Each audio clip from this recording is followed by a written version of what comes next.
Back, Kenya's short-term borrowing costs are seen climbing further in the forthcoming debt auctions. That's as the uncertain outcome of this week's presidential vote prompted investors to price in more risk. And of course, we are still waiting for this vote. It's said that it will be out by the end of today, the outcome of the election. And of course, everyone in tenterhooks. It seems that the fixed income space is also trading with a risk premium as a result of this. Daniel Chenge, equity and fixed income dealer at Kenyan Asset Managers, is joining us right now to take a look at how global markets are perceiving the way the Kenyan elections are faring. Daniel, thanks for your time. Now, looking at the 91-day bill sitting at 9.75%, it's climbed for the sixth straight week.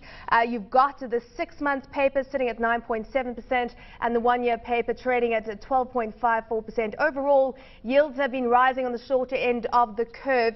Is this all about the election and uncertainty?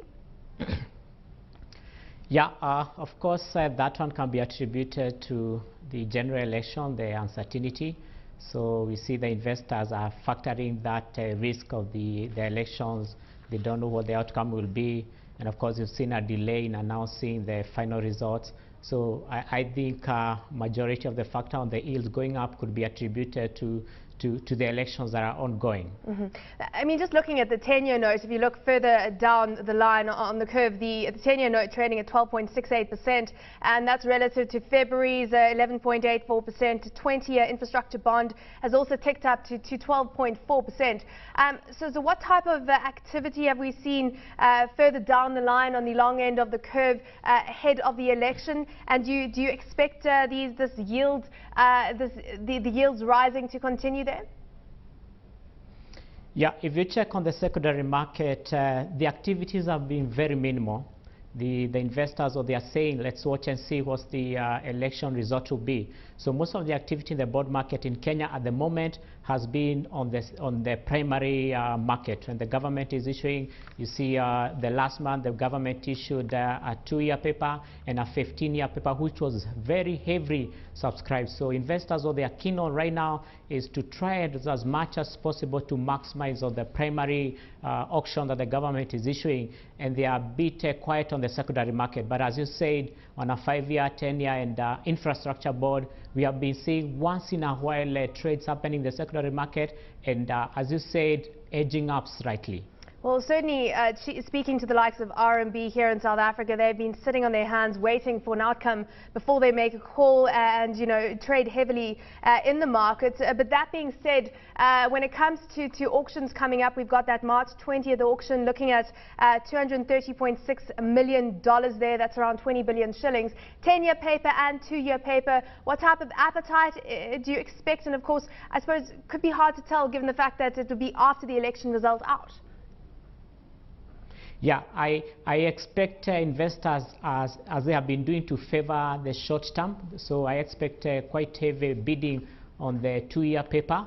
And of course, you see most of the fund managers who are managing pension funds would rather go for the 10-year, the longer paper. So I expect more appetite and interest on the 2-year paper, and of course the fund managers who are managing pension fund will go for the 10-year. Now, just looking at yields there on the 10-year note, what type of price do you expect it to sell at there? 2-year, if you check, actually last month the government also issued a 2-year bond, and it came out at a weighted average rate of around 12.844%.